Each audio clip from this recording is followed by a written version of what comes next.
Good evening, everybody. My name is Mike Frazier from the Rhinebeck Historical Society, welcoming you to another one of our monthly programs. And this evening, our presenter is David Byars, who's going to be talking about the Dows family and life at Foxhollow Farm. David recently actually joined the Rhinebeck Historical Society. We're delighted to have him as a member of our board. He has a long history in the area of magazine production, 30 some years in that area, and is the former managing editor at Vogue, and initially comes to New York from Louisiana, from the Mississippi River area down there. And we're delighted to have him here. He did a program for us, I think it was about 6 years ago. It was before the actual appearance of his book, but was essentially a summary of some of the highlights in his book on our time at Foxhollow Farm, which appeared in 2016.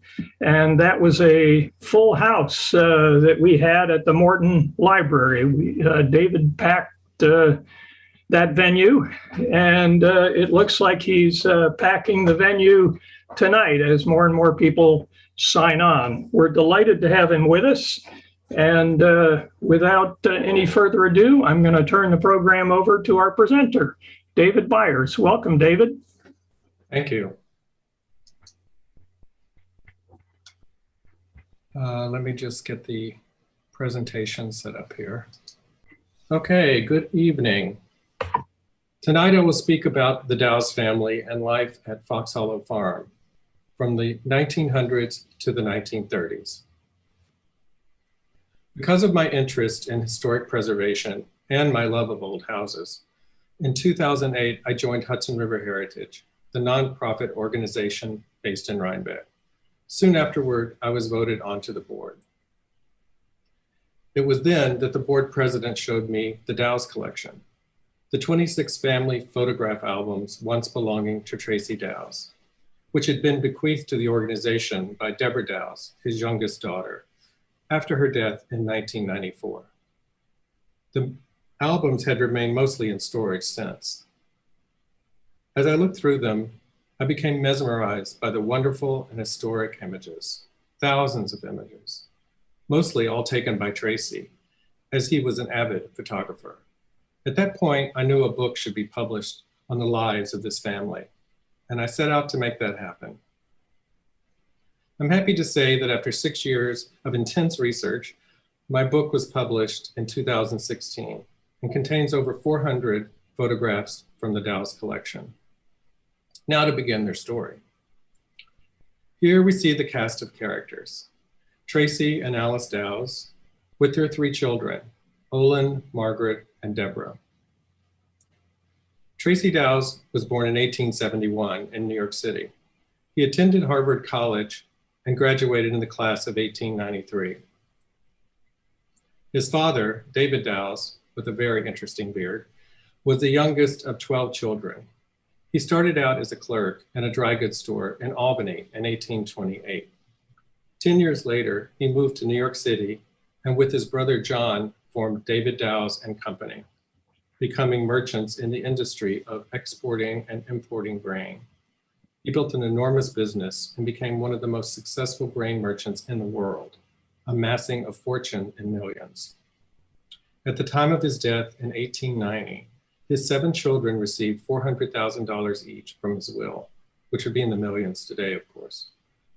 He was married to Margaret Worcester Dows. Many described her looks as resembling Queen Victoria. She was known to be stern and often had an uncontrollable temper. Tracy had 5 sisters and 1 brother. 2 other boys had died in infancy. Pictured here are the 5 Dows sisters, Margaret, Annie Louise, Linda, Mary, and Susan. Tracy's brother, David Dows Jr., was born in 1857. He too had attended Harvard and went to work in the family grain business. But unfortunately, died at the age of 42 in 1899. His son carried on the naming tradition, so we see 3 generations of David Dows. Tracy spent summers growing up at Charlton Hall, the Dows country estate in Irvington, New York. The 30-room granite house was built in 1868 and had a commanding view of the Hudson River. The Dows family home was a large mansion on the corner of East 69th Street and Fifth Avenue in Manhattan. It was decorated by the fashionable Herder brothers, who gained popularity with wealthy New Yorkers during the Gilded Age. In 1876, David Dows purchased the Heart of the Andes, famously painted by Frederick Edwin Church. It was bequeathed to the Metropolitan Museum of Art upon Margaret Dows's death in 1909. It was one of Church's most important works, measuring over 5 feet by 10 feet in size. It was first exhibited in a New York City studio for 2 months, where it attracted over 12,000 visitors. Here it is shown on display later in 1864. It currently hangs in the American wing of the Metropolitan Museum of Art. An interesting side note, David Dows also owned the Eden Musée, a popular entertainment museum featuring wax figures and moving pictures on West 23rd Street in New York City, which opened in 1884. It was later sold by David Dows's estate in 1910 for $750,000, a very large sum at that time. The office of David Dows and Company was located in the Produce Exchange Building in Lower Manhattan. After graduating from Harvard in 1893, Tracy moved back into his mother's house and started working in his father's business. Alice Townsend Olin was born in 1881 in New York City. She had a privileged upbringing as well. Alice's father was Stephen Henry Olin, and her mother was Elsie Wadsworth Barlow. Alice's grandfather, her mother's father, was Samuel Latham Mitchell Barlow, a prominent New York lawyer who was a noted collector of fine art and owned a grand mansion at 1 Madison Square Park in Manhattan. Stephen Henry Olin was a successful New York lawyer. He was one of the founders of the Players Club on Gramercy Park in 1888 and a member of the 7th Regiment of the New York Militia. His father, the Reverend Stephen Olin, was president of Wesleyan University in Middletown, Connecticut from 1842 to 1851. And his great-grandfather was Dr. Thomas Tillotson, who was Surgeon General under President George Washington. Stephen Henry Olin married Elsie Wadsworth Barlow in 1879 and moved into the Barlow Mansion. Sadly, Alice's mother Elsie died in 1882 after giving birth to Alice's sister Julia, when Alice was only a 1.5 years old. The sisters grew up never knowing their mother. After his wife's death, Stephen Henry Olin and his 2 infant daughters continued living in the Barlow Mansion, seen here on the corner, for several more years. They spent summers on Long Island at Elsinore, the Barlow country home in Glen Cove, where Alice's grandfather would often drive his carriage to visit his neighbor and friend Theodore Roosevelt at Sagamore Hill. The house was very ornate, with piazzas and towers, as well as picturesque greenhouses. Alice's grandparents both died in 1889, actually only a few months apart. Alice's uncle took possession of the Barlow Mansion and Elsinore.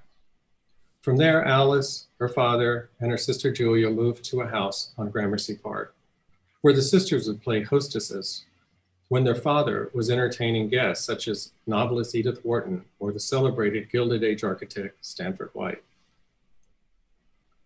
When she was around 6 years old, Alice and Julia started spending summers at Glenburn, the ancestral Rhinebeck country home of her father, who had inherited the property from his mother, Julia Lynch Olin. Alice's great-grandmother built the house in 1836. The land dates back to part of an original Beekman grant passed on to Margaret Livingston, the daughter of Judge Livingston of Claremont, after her marriage to Dr. Thomas Tillotson in 1799. Dr. Tillotson's house was named Lynnwood and is the current site of the Lynnwood Spiritual Center today.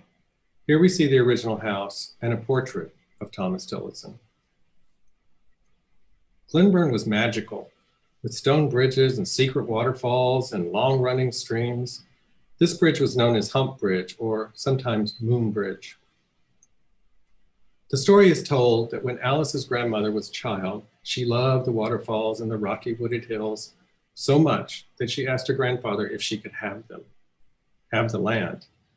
And he gave it to her. She named it Glenburn. The long drive to the house passes over this stone bridge and waterfall. When Alice and Julia were young girls, they were fond of walking to a particular spot near Glenburn that rose high on a plateau with a full view of the river. Alice is said to have remarked to her sister, "Someday I will own that place."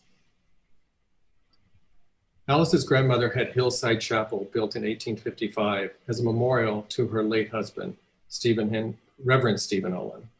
I'm sure the building is familiar to everyone driving along Route 9 today.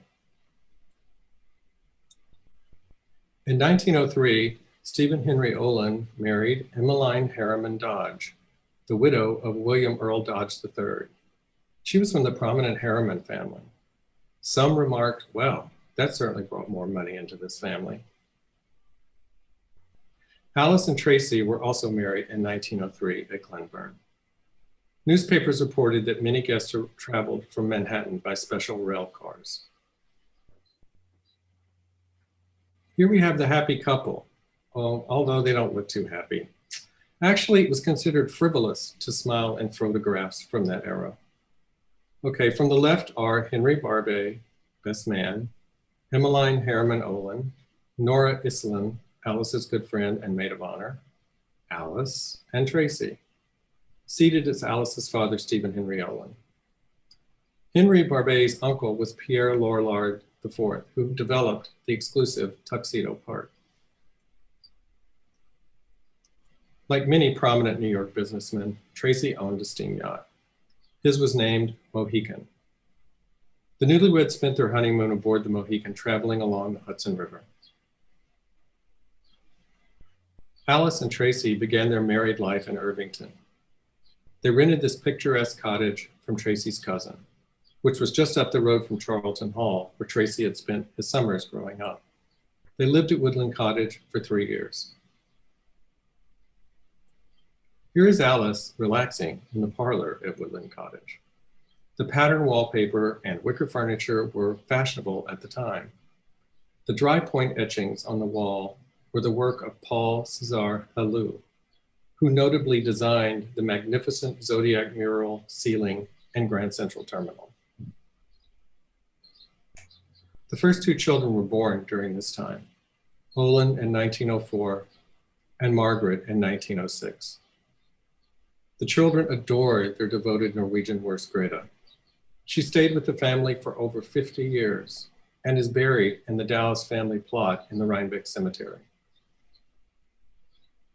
So now came the choice of where to build a family home. While living in Irvington and searching around the Westchester area for a couple of years, Tracy and Alice decided to establish their farm in Rhinebeck, next to Alice's beloved Glenburn. Tracy chose the young, fresh architect, Harry T. Lindeberg, to design the buildings. Lindeberg had recently completed the house for Tracy's friend, James A. Stillman, in Pecanico Hills, next to the Rockefellers. Lindeberg trained as the assistant to Stanford White at the prestigious McKim, Mead and White architectural firm. In 1906, he and fellow colleague Louis Colt Albro branched out to form their own firm. Not only was he their architect, but Harry T. Lindeberg remained a close friend of Tracy and Alice's throughout their entire lives. And Lindeberg had recently renovated Glenburn for Alice's father in 1904, transforming it from a dark Victorian cottage to a much larger white colonial style house. I have a feeling that the new Mrs. Olin, Emmeline Harriman Olin, insisted it be updated. You can see how large the house became with added wings and a front pergola. Interesting to note are the etched coat of arms in the upper diamond paned windows, representing Alice's ancestry of Beekman, Livingston, Tillotson, and Lynch. These etched windows still exist at Glenburn today.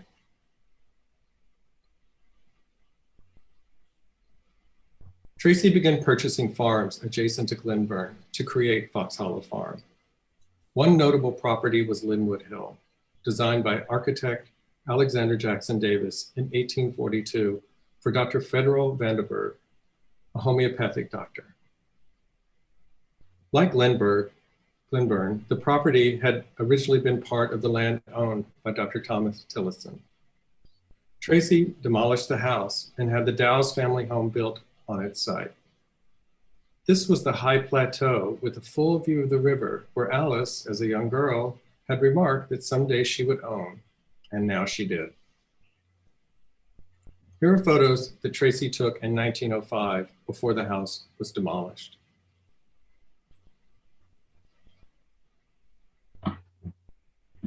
Also purchased was the Schultz farm. Here are photographs of that farmhouse and barn before they were demolished. This is a map drawn by Rhinebeck surveyor and engineer Frank Teal in 1906, showing all the farms that were purchased by Tracy Dows. Other recognizable farm owners were Asher, Fraley, Brown, Cumming, and Crosby. I've highlighted Glenburn in yellow. Of the combined farms, Tracy now had around 800 acres to call his own. It was as if Foxhollow Farm had wrapped its arms around Glenburn. Harry T. Lindbergh's motto was, "Build simply, whether a cottage or a castle." The first house designed by Lindbergh and completed on the property was Stone Cottage. The family moved into the house in 1907. As you can see, mature trees were planted in the front of the house with cables to support them. Why wait for trees to grow if you don't have to? Tracy hired the reputable Olmsted brothers to landscape the property. Both Frederick Law Olmsted Jr. and his stepbrother, John Charles Olmsted, traveled back and forth from their Brookline, Massachusetts studio to supervise the plantings. There were no large formal gardens at Foxhollow Farm, but rather one simple romantic garden next to the Stone Cottage, along with various rural plantings throughout the entire property. This photograph shows a better view of the garden with the elliptical fountain in the center and the tennis court in the background. Frederick Law Olmsted Jr. is seen inspecting the topiaries at Stone Cottage. His father, Frederick Law Olmsted, was a co-designer of Central Park, along with other well-known parks in America. Between 1906 and 1910, other structures were completed. Here's the beautiful Fieldstone carriage house. Lindbergh designed the structure with transportation in mind. The cars were kept on the left side, and the horses' stables were on the right side. Lindbergh designed this cottage as a simple shingle-styled house with fieldstone chimneys, all keeping with the colonial revival style of architecture. It was the home of the estate superintendent, Clarence Colt Coburn, but later became the gardener's cottage when the superintendent moved into Stone Cottage after the family moved into the main house. The barn complex was completed in 1907. It contained barns for livestock as well as a home for the farm manager. Lindbergh collaborated with farm architects Alfred E. Hopkins and Edward Burnett to design the structure. Tracy was very proud of his brown Swiss dairy cows. He kept records of their weight and the amount of butter that was produced from their milk. In 1913, a fire started in the hayloft of the complex and tragically burned most of the buildings. It was reported that all animals were saved.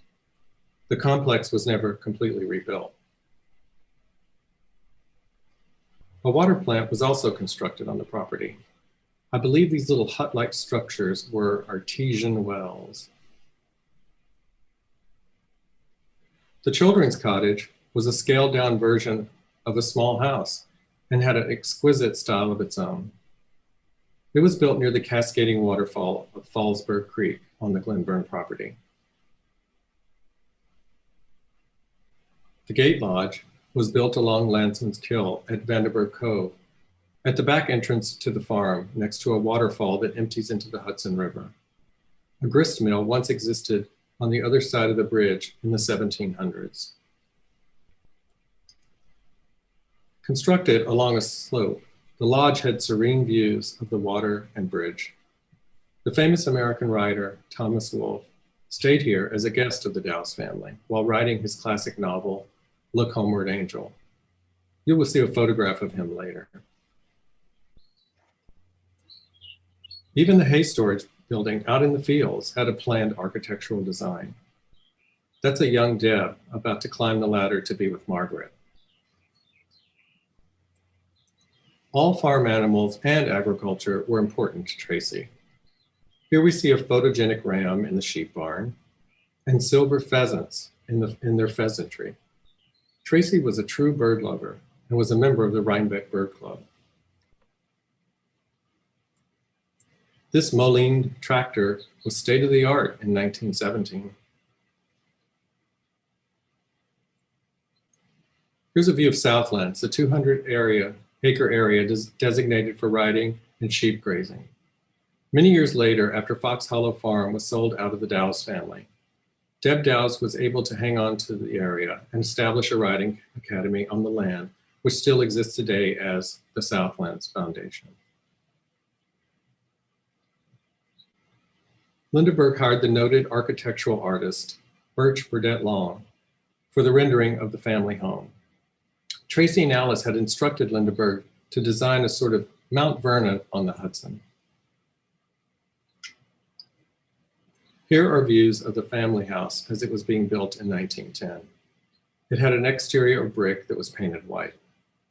All the buildings at Foxhollow Farm followed the colonial revival style that's popular in the early 1900s.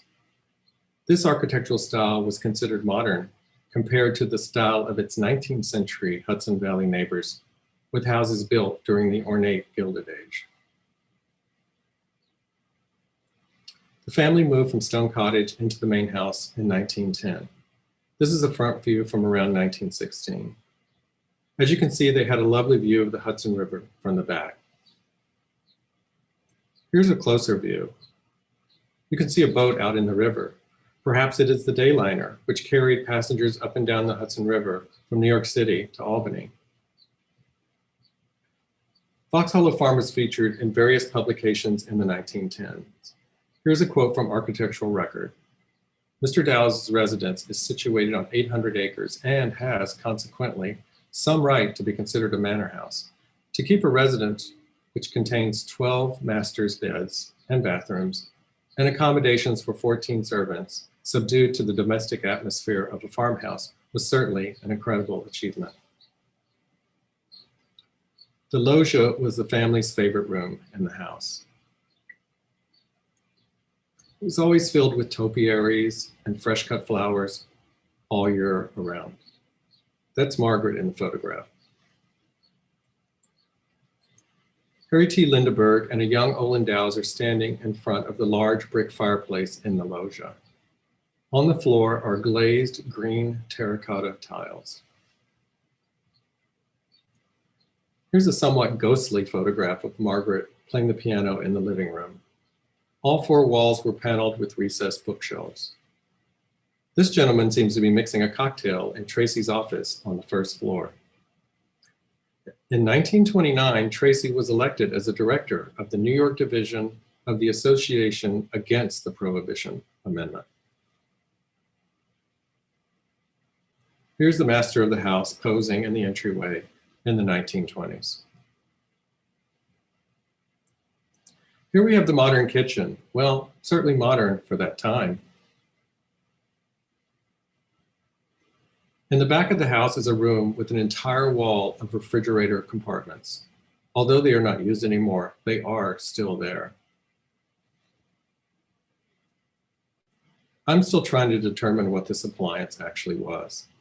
Possibly a special type of pie oven, plate warming oven? I can't seem to figure it out. Next to it is a grain mill, Again, all the latest in kitchenware and appliances for the time. This is a fun photograph. A multi-tiered cake celebrating the April birthdays of Margaret Dows, Helen Dinsmore Huntington, Alice Dows, and Harry T. Lindbergh in 1914. You can see how simple the dining room was, with classic moldings and articulated pilasters. The portrait of Dr. Thomas Tillotson was a copy commissioned in 1909 from the original painted by Gilbert Stuart around 1794. The back of the house was just as imposing and beautiful as the front. The most popular place for entertaining was the back terrace.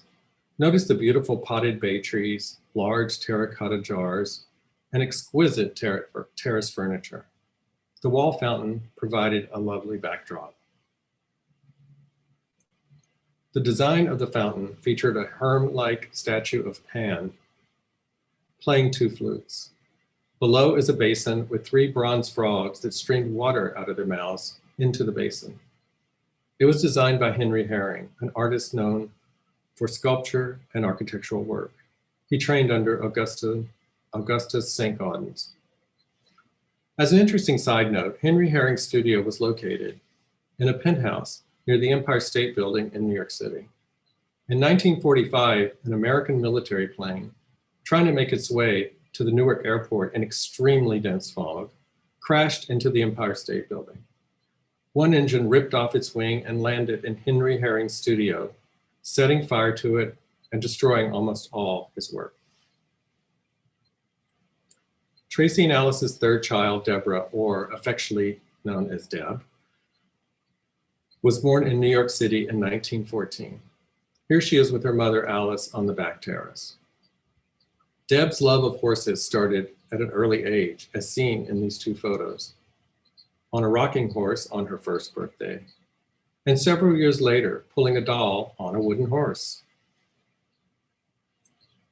Here's a photograph of all 3 children in 1917. You can see the age difference of Deb compared to Olin and Margaret. Here is a Downton Abbey moment, with the butlers serving family members on the back terrace. By 1910, Foxhollow Farm employed over 40 servants and workers. Family and friends were important to Tracy and Alice, and they had many visitors at Foxhollow Farm. They also enjoyed socializing with their Hudson Valley neighbors. 2 of Tracy's sisters married brothers. Mary Dows Dunham, nicknamed Polly, suffered from polio as a child.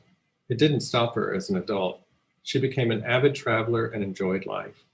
Her husband, Dr. Edward Kellogg Dunham, was a respected physician who discovered the cholera red reaction test in 1887. Here we see them with Alice Dows. Margaret Dows Dunham was married to Dr. Carroll Dunham, the brother of Edward. He too was an accomplished physician. Seen with them is their son, Dows Dunham, who became a well-known archaeologist and Egyptologist. He was present at the opening of several Egyptian tombs in the 1920s. The actress Lena Dunham is the great-great-granddaughter of Dr. and Mrs. Carroll Dunham. Tracy's nephew, David Dows III, the one you saw as a child earlier, is sitting with his fiancée, Gwendolyn Burden, at Foxhollow Farm in 1911. On the other side is a portrait painted in his hunting outfit. I'm actually Facebook friends with his grandson, David Dows V, whose own son is David Dows VI. So the naming legacy is still going strong. Another one of Tracy's sisters, Susan Dows, first married the pathologist Christian Archibald Herder, whose father was one of the Herder brothers. He suddenly passed away in 1910, and after a few years later, she married his associate, Henry Drysdale Dakin, who was famous for discovering a method of treating wounds during World War I using his own Dakin's solution, which is still available today. Because of his work with enzymes, he was nicknamed Zyme. Robert Stanton Brewster and his wife Mabel were frequent visitors to Foxhollow Farm. Robert's father was Benjamin Brewster, a board member of David Dows and Company, and his mother was Tracy's cousin. Avalon, their beautiful country estate in Mount Kisco, was designed by Delano and Aldrich in 1910. After a devastating fire burned the house to the ground, Brewster had Delano and Aldrich build an exact fireproof replica in every detail. The Iselins were an illustrious and philanthropic New York family that all built summer cottages on Davenport Neck in New Rochelle. Alice and Tracy were close friends with the Iselins, would often visit them in New Rochelle. Here we see Louis Iselin floating in Long Island Sound in 1920, and his cousin Nora earlier in 1904 at Foxhollow Farm. Their grandfather's home was named Breakwater. Nora married an Austrian count in 1909. A close family friend, Daisy Harriman, was married to the financier J. Borden Harriman, who was a brother of Emmeline Harriman Olin, Alice's stepmother. As a child growing up in New York City, Daisy received tutoring from J.P. Morgan. In 1903, she co-founded the Colony Club, along with Mrs. John Jacob Astor and Mrs. Payne Whitney. She was heavily involved in the women's suffrage movement, and took an active role in the election of Woodrow Wilson while living in Washington, D.C. in 1912. At age 92, she was presented a Citation of Merit for Distinguished Service from President John F. Kennedy. Lily Harriman Havemeyer was a sister of Emmeline Harriman Olin and J. Borden Harriman. She was married to Frederick Christian Havemeyer, whose family owned the American Sugar Refining Company, which later became Domino Sugar. Let's take a look at some of the houses in and around Rhinebeck. Here's a photograph of Grassmere in 1914, when owned by Monsell Crosby, seen in his military uniform. He inherited Grassmere from his father, Ernest Crosby, who had served as an assemblyman under President Benjamin Harrison. Ernest added many architectural elements to the house during his ownership, as well as formal gardens, stone walls, and enormous stone barns. Monsell and Tracy were both members of the Rhinebeck Bird Club, which was founded by Monsell. John J. Chapman and his wife, Elizabeth Chandler Chapman, were socializing with Alice Dows in 1922 on the porch of their beautiful Georgian-style house Sylvania in Barrytown, designed by architect Charles A. Platt. Elizabeth Chapman was one of the Astor orphans that grew up at nearby Rugby. The memorial shield above the door was placed to mourn the death of Victor Chapman, John Jay's son, who was shot down while flying with the Lafayette Escadrille in 1916. He was the first reported American pilot to die in World War I. Alice had known Franklin Roosevelt as a child, since they both spent summers growing up near each other. After Alice and Tracy married, they enjoyed visiting Franklin and Eleanor at Springwood in Hyde Park. In later years, Alice continued the friendship with the Roosevelts and would visit them at the White House during his presidency. In 1949, Olin Dows wrote and illustrated the very wonderful book titled Franklin Roosevelt at Hyde Park. Cromwald Hall, also in Hyde Park, was the home of Colonel Archibald Rogers. These photographs were taken at his daughter's wedding in 1914. You can see the guests lounging on the vast lawn. For several years after they had moved to Rhinebeck, Alice and Tracy would attend the Rogers' famous New Year's Eve party at Cromwald Hall. Wilderstein was the home of the Suckley family. Margaret Suckley, known to most as Daisy, and Alice Dows were cousins. Alice was also Margaret Suckley's godmother. Margaret was a close companion to her sixth cousin, Franklin Roosevelt, for his entire adult life. She was with him in Warm Springs, Georgia, when he died in 1945. Margaret lived at Wilderstein well into her 100th year. Laura Delano is sitting with one of her beloved Irish setters in 1923 when she was renting Stone Cottage from Tracy Dows. Laura was another close cousin to Franklin Roosevelt and grew up at Steenbeleche, the large Delano family estate in Rhinebeck. She was known for her commanding personality and, as an older woman, had acquired a particular style of dressing that included purple dyed hair and a sharply painted, accented widow's peak. Winter was an enjoyable season for the family. Here it seems that Margaret and Olin have been cross-country skiing along the Foxhollow farm hills with Harry T. Lindeberg while the family was still living at Stone Cottage. When Glenburn Pond and Landsman's Kill froze, skating and winter games became a popular sport. Lindeberg has formed a skating line with Olin and Margaret on Glenburn Pond in 1912. Tracy organized curling competitions between Foxhollow Farm and Glenburn, which included workers from both estates. The matches were held on both Glenburn Pond and Landsman's Kill. Now about the Astors. Helen Dinsmore Huntington and William Vincent Astor had known each other at a young age, both spending summers at their family country houses in Staatsburg and Rhinebeck. Alice Dows met Helen when she was a young girl, and the two became lifelong friends, despite Alice being 12 years older. When Helen and Vincent became engaged, Alice was told about it months before it was even announced to the New York Society. After their marriage, Helen and Vincent became Alice and Tracy's closest friends.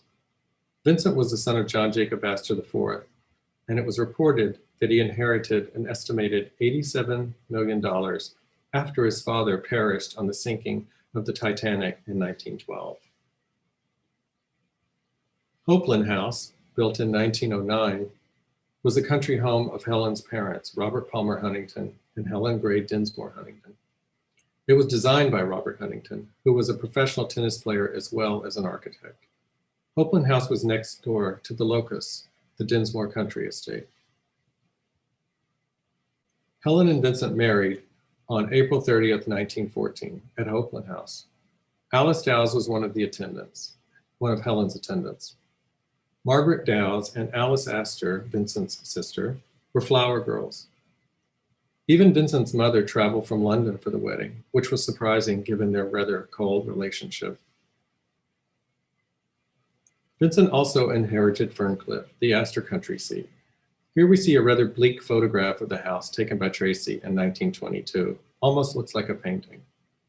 The vast Ferncliff land was originally owned by William Backhouse Astor Jr., whose wife, Caroline Schermerhorn Astor, ruled over New York society during the Gilded Age as the Mrs. Astor. Ferncliff was a lavish estate with sweeping lawns, pleasure grounds, numerous carriage drives and paths, park-like scenery, gardens, conservatories, and an extensive system of barns and stables. It first passed down to Vincent's father, John Jacob Astor IV, and then on to Vincent in 1912. The photo of Helen on the steps shows some of the architectural elements of the house. Just like his father, Vincent had a fascination with machinery and had a miniature train track built along the Ferncliff property. The train, named Tunerville, had an engine with an attached car and seat where he would sit and conduct the train, putting his feet on spokes that protruded on each side of the engine. Attached behind him were passenger cars. Vincent also loved racing and owned this Fiat S74 in 1913. He was often seen racing along the roads near Ferncliff. Ferncliff had many gardens, some more elaborate than others. Here is Helen admiring the flowers in the Italian garden in 1927. Situated within the Italian garden was a lagoon-like pond that contained tropical plants that were dug up and stored in greenhouses during the winter months. Here's a visit from our friend Harry T. Lindeberg strolling in the garden. In 1902, John Jacob Astor IV commissioned McKim, Mead & White to build a large sporting pavilion. The result was the Ferncliff Casino, which was completed in 1904. This design was inspired by the Grand Trianon at Versailles and boasts almost 40,000 total square feet, including a marvelous indoor pool and an enormous indoor tennis court. Today it is known as Astor Courts and was a location for Chelsea Clinton's wedding in 2010. The front entry room was massive, and so is his Christmas tree. Here we see the beautiful round skylight that dominates the entryway. Helen and Vincent are in a match against Alice Dows and another friend in the indoor tennis court. Tracy was taking the photograph as usual. The extraordinary tile work was done by Raphael Guastafino. Here Olin and Margaret are having fun on a raft in the indoor pool. The ceiling was painted turquoise and embedded with mica chips to create sparkle. Out on the Hudson River was the Astor Dock, which had an attached boom outfitted with a pulley, as well as a landing platform for Vincent's speedboats. Here is one of his boats, the Mystery Tube. Vincent inherited his father's yacht, the Noma. In the early 1910s, Tracy and his family would join Vincent and Helen on excursions aboard the Noma. Here we see them at the Poughkeepsie Regatta in 1915. Alice and Helen are having a conversation on the deck. Olin and Margaret are sitting with Alice Astor. The three of them enjoyed being together whenever Alice was visiting her brother Vincent at Ferncliff. Alice was only 2 years older than Olin. Of course, Vincent would have to upgrade his fleet as time went on. In 1921, he commissioned this 160-foot yacht to replace the Noma, which he had loaned to the Navy during World War I. He named the boat Normahal, taking the name from a steam yacht his father once owned in the early 1900s. In 1928, Vincent commissioned an even bigger and more luxurious yacht, also naming it Normahal. Alice Astor grew into an exotic beauty, as seen in this Cecil Beaton photograph taken for Vogue in 1936. She led an active social life and had 4 children. She first married Russian Prince Serge Obolensky in 1924 in a lavish wedding in London. We've all heard the saying, "Someday your prince will come riding on a white horse." Well, here it was true, as we see Serge riding on the Ferncliff property. Divorcing him, Alice would go on to marry 3 more times. As a wedding present, Vincent gave his sister Alice and Serge a northern parcel of the Ferncliff estate where they built their house, Marienrue, designed by architect Mats Schmidt. Here we see the house under construction in 1927. Let's take a look at Rhinebeck and travel in the 1910s.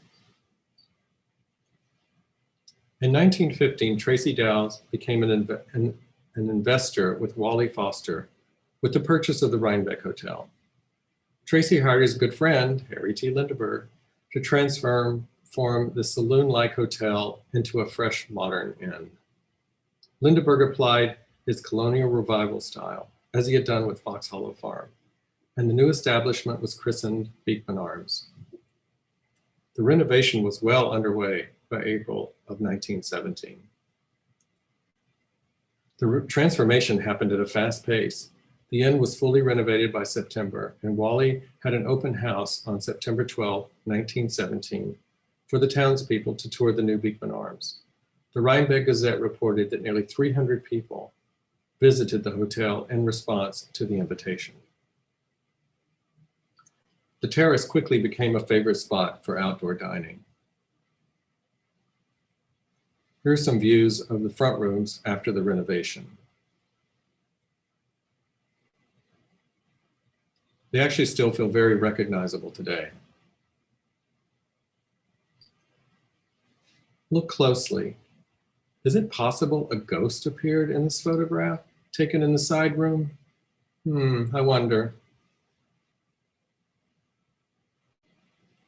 Here are workers putting up a sign to announce the restaurant business.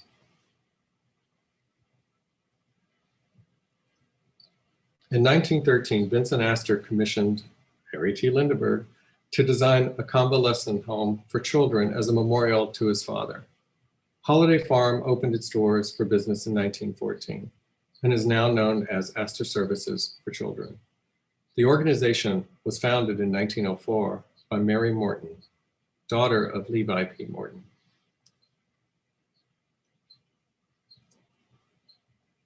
Rhinebeck was once the violet capital of the world. By 1908, the violet trade was bringing in an annual income of over $1 million. Here, Olin and Margaret are visiting one of the greenhouses in town. The Dutchess County Fair was always a popular event. Tracy Dows was instrumental in getting the fair located to Rhinebeck in 1919, where it has remained since. This is a scene from the 1910 fair, when it was still held in Poughkeepsie. The crowds are watching Eugene Ely, an aviation pioneer, flying his biplane over the fairgrounds. Here's a Decker Brothers exhibit in 1913.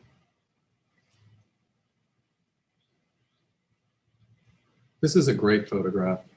Here we have the members of the Girls Friendly Society in a patriotically festooned car preparing to enter the Independence Day Parade in 1919. Jacob Hillstrong was the owner and editor of the Rhinebeck Gazette from 1907 to 1938. He and Tracy became very, very good friends. They both helped organize community activities and were committed to the progress of Rhinebeck. The Rhinebeck office, seen here in 1917, is now Pete's famous restaurant. The Church of the Messiah is seen in 1917. A funeral service for John Jacob Astor IV was held here on May 4th, 1912. The Dows family enjoyed traveling to resorts. Here they are visiting Mohawk and Catskill mountain houses. The Homestead in Hot Springs, Virginia, was a popular resort for wealthy Americans. People would go there for the cure, which was basically a salt scrub and a Swiss shower, but to the visitors, it was something new and special. Alice is sitting among the fashionable women who were also staying at the resort. The family would spend 3 months at a time when visiting Jekyll Island in Georgia. By 1904, the Jekyll Island Club was considered the most exclusive and inaccessible club in the world, and was once called the Island of 100 Millionaires, as its club was limited to only 100 members. Tracy Dows was a member.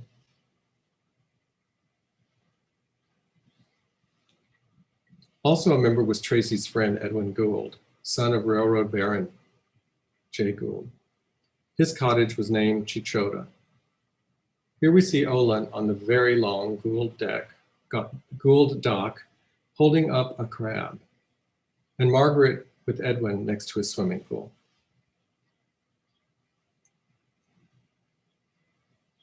By far, the most frequented destination for the Dows family was Seal Harbor in Maine. 3 of Tracy's sisters had large cottages there. The bottom photo shows Alice posing with Mr. and Mrs. Iselin and Helen Astor, who were visiting at the same time. The mountains behind them are known as the Bubbles. Tracy is out for a sail in a small boat. But this was also a time of unrest. World War I was underway, and it seemed that everyone, even the privileged, did their part. Alice Dows and Helen Astor knitted clothing for the soldiers abroad. Alice's goal was to knit a sock a day with the soldiers. During the war, to encourage people to buy war bonds, the Third Liberty Loan created the Liberty Ball, a giant red, white, and blue sphere that was rolled from Buffalo to New York City. On April 27, 1918, it passed through Rhinebeck. The following day, the Liberty Coach passed through the village. A massive crowd is seen in front of the Beekman Arms, greeting the coach. Local Rhinebeck pilot Arthur Hayne has landed his plane in Springbrook Park, which is now the Dutchess County Fairgrounds. He performed exhibition flights for crowds.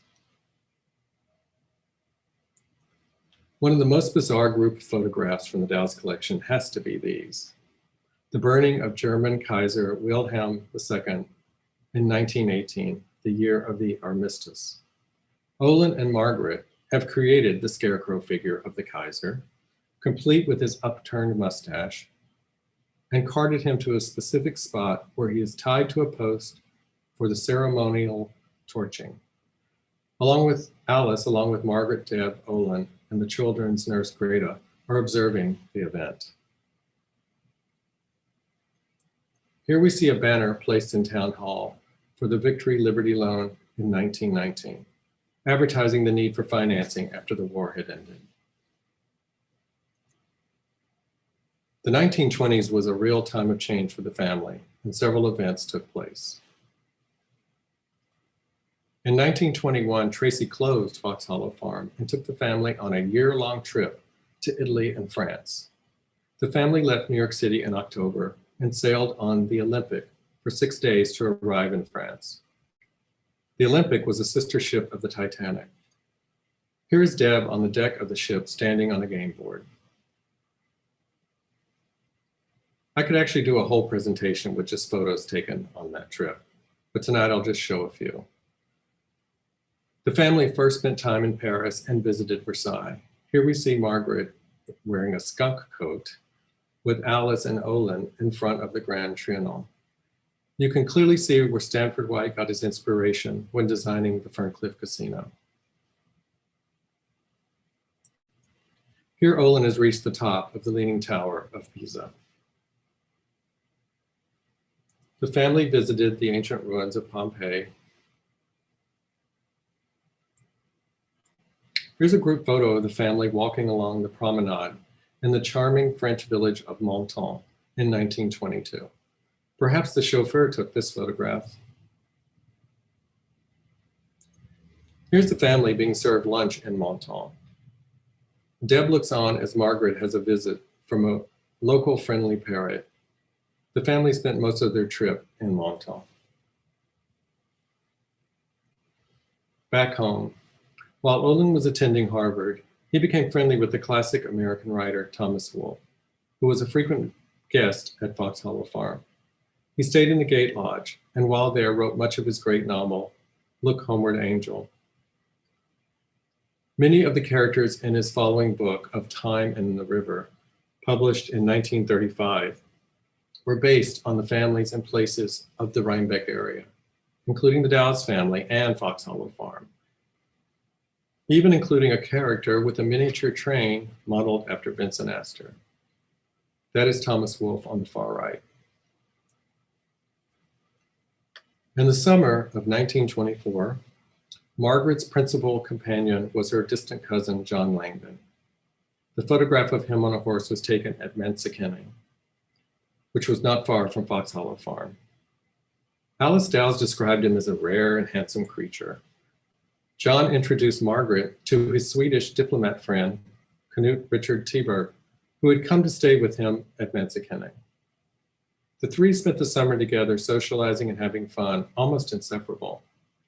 Alice could not figure out which of the two her daughter liked the most, but fate would settle it, as John, who craved adventure, went off on an exotic trip to India and was later found drowned in early 1925, although some have disputed his death. He sent this photograph to Margaret and Knut while on that trip, signing their nicknames, Bargy and Knutzy. Knut and Margaret became engaged in that same year, and plans were made for a grand wedding at Foxhollow Farm in October. Here we see him in his Swedish diplomatic uniform. In 1924, Stephen Henry Olin's health started failing. Sadly, he passed away in the summer of 1925. It was a devastating time for Alice, as she adored her father. But Margaret's wedding plans remained, although not as big of an affair as originally planned. Deb was her only attendant. Here we see the guests on the back lawn having lunch after the ceremony on October 3rd, 1925. It was around this time that Alice announced that she wanted to rent a house in Washington, D.C., where she could live part-time, as she'd become drawn to the culture and social life of the city. One of the houses she rented was this large, historic home in Georgetown named Greyholm. The house would later become the home of Katharine Graham, the longtime publisher of the Washington Post, who lived there from 1946 to 2001. Alice spent most of the time at Great Home entertaining with impromptu concerts given by her classical musician friends. Olin, Margaret, and Deb lived there off and on as well. Tracy remained in Rhinebeck, and the family divided their time between the two locations. Summers were mostly spent together at Foxhollow Farm. By now, Alice and Tracy's marriage was a distant one. Alice loved Washington, and apparently Washington loved Alice. Here is a quote published in the July 24, 1924 issue of Vogue. Mrs. Tracy Dows is one of the most distinguished of the New York visitors of the national capital, where she's always cordially greeted by a host of friends. Alice met the noted English painter, Sir Oswald Burley, on a ship while traveling home from a European trip. He painted her portrait in 1923. As you can see, Alice was embracing the fashions of the 1920s. Alice enrolled Deb at the prestigious Holton Arms School. She later attended Foxcroft. Here we see Deb at the annual Easter egg roll at the White House in 1924. In 1926, after renting for a few years, Alice decided that she wanted to own a home of her own in Washington and fell in love with a historic house in Georgetown that had once been a school in the 1800s. She persuaded Tracy to buy it for her, and he reluctantly did, and it happily remained her home for many years. Here are Olin and Alice on the back terrace in 1928. Also around this time, Alice began writing poetry. She published 2 books, the first one titled Idle Hours, dedicated to her children, and the second one seen here titled Illusions, dedicated to her good friend, the opera singer, Lucrezia Borri. On the cover is a drawing by Olin of Alice's Washington house. While living in Washington, Alice enjoyed a close friendship with Nicholas Longworth and his wife, Alice Roosevelt Longworth. During that time, he was Speaker of the House. Just how close were Alice Dows and Nicholas Longworth? Well, let's just say that their affair was known to many, including his wife, Alice Longworth, who didn't seem to mind at all. In the 1950s, Alice Dows became friendly with the writer Gore Vidal, who was living at Edgewater in Barrytown. He reminisces about her affair in one of his books. Years later, Alice Dows told me how well Alice Longworth had behaved when Nicholas Longworth died in 1931. She said, Alice Longworth asked me to go with her in the private train that took Nick back to Ohio, his birthplace. Oh, it was very moving, particularly the way Alice treated me, as if I were the widow, which I suppose I was. But life continued, whether the family was together or apart. Tracy and Alice traveled to Sweden in 1926 for the birth of Margaret's first child, Olin Knut, and had these portraits taken. Alice arranged for Olin Knut, known most of his life simply as OK, to be christened at Foxhollow Farm. Margaret and her 1-year-old son spent the summer of 1927 in Rhinebeck, where he was christened on September 7th on the back lawn. The Reverend from the Church of the Messiah performed the ceremony. In 1928, because of Knut's diplomatic work, the Tebergs moved from Stockholm to Riga, Latvia. It was there that their second child, Brigitta, was born. Soon they would move again, this time to London. Alice was not happy with Deb's progress at school in Washington, so she sent her back to Foxhollow Farm to be with Tracy and hired Miss Aileen Farrell, who had taught at the Holton Arms School in Washington, to be Deb's private tutor for 8 months and live in the house at Foxhollow Farm. Deb loved being back at home and was most comfortable in her riding clothes. Now she could ride her horses and spend more time with her father. She referred to him as Pup. Miss Farrell's lessons proved successful, and Deb returned to school in Washington. Tracy was still managing Foxhollow Farm, but with a lot less help. To focus a bit on Olin, he started drawing at the age of 2. By the age of 7, his mother and father realized his destiny was to be an artist. As a young boy, he was privately tutored by a Vassar art professor. He entered Harvard in 1922, where he studied art. Later, he attended the Yale Art School and spent time at the Art Students League of New York in 1928. Olin was recruited by President Franklin Roosevelt for the mural works of the WPA, which led to his wonderful murals in the Rhinebeck and Hyde Park post offices. Here are some photos of the young artist. In 1924, Olin was commissioned by Mrs. Johnston Livingston Redmond to paint the walls of the drawing room at Callender House, her beautiful and historic Hudson River house in Tivoli, which I'm happy to say are still there. Olin's other works of art included elaborately painted screens. In 1927, Alice asked Olin to paint landscape murals for the library and her Washington house. Here we see him working on the canvases. Here's a view of the finished canvases installed on the walls. The scenes depict the countryside around Glenburn and Foxhollow Farm. Again, I'm happy to say that these still exist today. And I was fortunate enough to have had the opportunity of viewing them several years ago from the gracious current owners. Close-up details show Glenburn, the Gate Lodge and bridge at Vanderburg Cove, and in the corner is Foxhollow Farm, although quite faded. In 1929, Olin was commissioned to paint the fantastical murals on the walls in the chapter house of the Skull and Serpent Society at Wesleyan University, his grandfather's alma mater. Olin spent time in Mexico in the early 1930s, which greatly influenced his art. He painted this magnificent 8-panel screen for Margaret and Canute in 1932. Extraordinary. Now we move into the 1930s.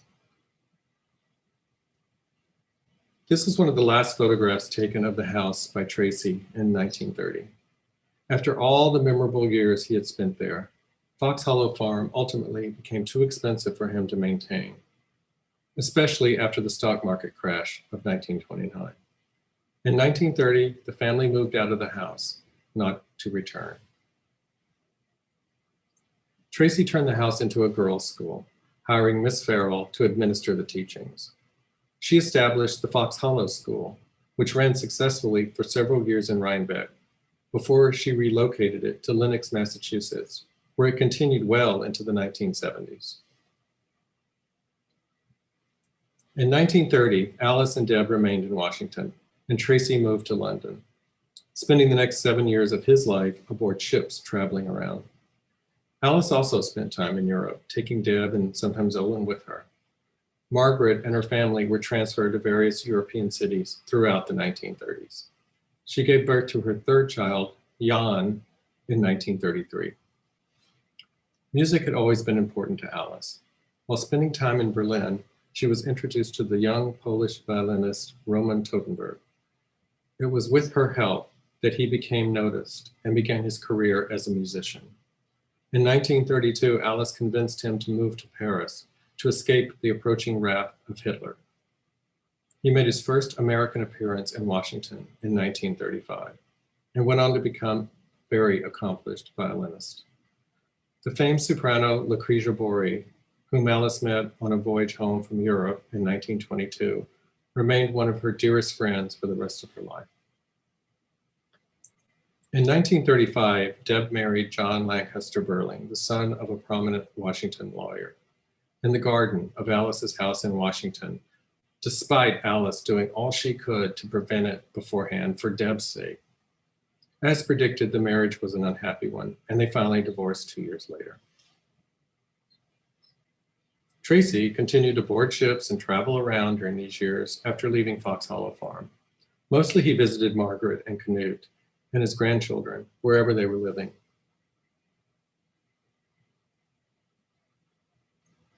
In 1936, Canute was transferred to Cairo, which brings us to this photograph of Tracy at the Great Pyramids of Giza.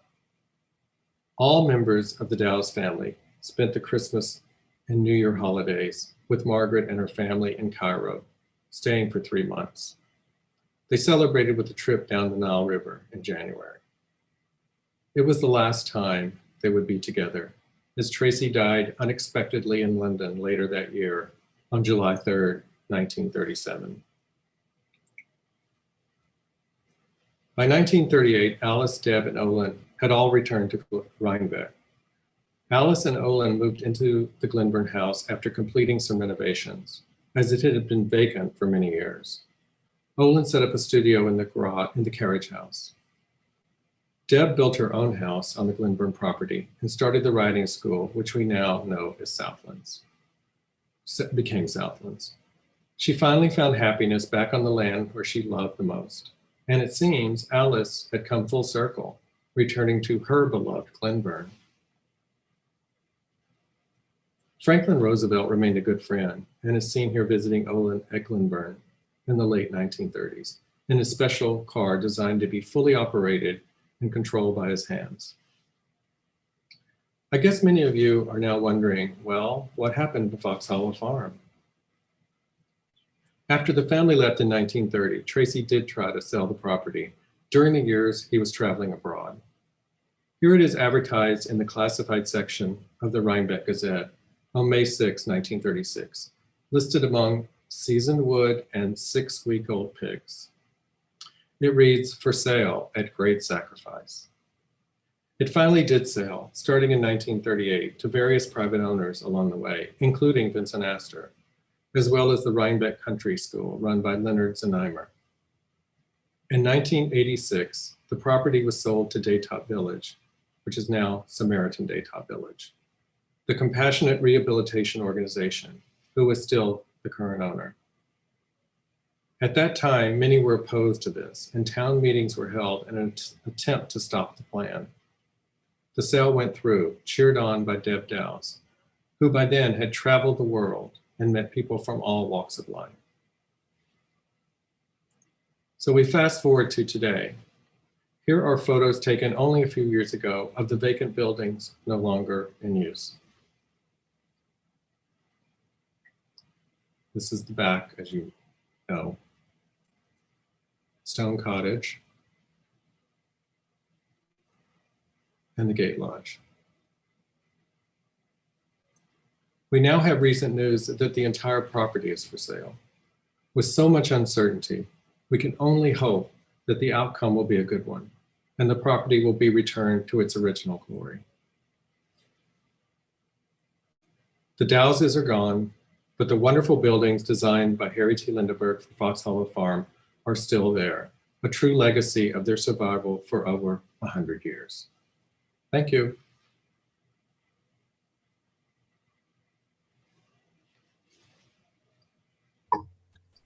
Thank you so much, David. It seems there was hardly anyone famous with whom the Dows family didn't have some kind of connection. You've shared an enormous amount of information and exceptionally well illustrated. We can understand why Vogue was very happy to have you as an editor for so many years. Okay, we have some questions. Let me start with a question from Barbara Sweet, who wanted to know, was the Noma the yacht that Vincent had loaned to FDR? I am not sure. I know they went on a trip to the Galapagos. That might have been the Noma. It depends on what year it was, because he did give it to or loan it to the Navy during World War I. So he had moved on to the normal hall in the early 20s. So I'm not sure, but it could be. We did have an earlier question that I think you answered. Dorothy Oxner, who is on Zoom from her place in Santa Barbara, wanted to know if Helen Huntington is related to the notable family by the same name in the Santa Barbara area. And I think she felt that you had answered that. Okay, I think that the Huntington family may have originated in Virginia, but I'm not sure. I know that there was a signer of the Declaration of Independence that was a Huntington of that same family, but I haven't done a whole lot of research on the Huntington family. Okay, and we have quite a few comments from Carolyn Edlin. That was wonderful. Thank you. From Barbara Sweet, thanks very much. Veronique Verkuzny, just wonderful. Thank you so much. And I'm trying to see here if there are other questions. I don't see any yet, although maybe I'm not following all the one that says from Dorothy about the Dinsmore family she was interested in. I only know that they, their home, the Locust, was a very massive, hugely built house in Staatsburg, which was torn down by Helen Huntington after she married Lytle Hull. After she divorced Vincent Astor and married Lytle Hull, she tore that down and built what we now know as the Locust. In 1941. Did the Dows embrace a particular religious faith? Well, I mean, Alice Dows's grandmother was married to, he was the Methodist preacher. That's the Hillside Church that I showed you. And her grandmother used to teach in the woods by one of those waterfalls. She would teach Sunday school to children, and there's actually a bench there now dedicated to that. And a comment from Eve Dambra, very nice and comprehensive presentation. Thank you so much, David, from Frank Blay and Eve Dambra.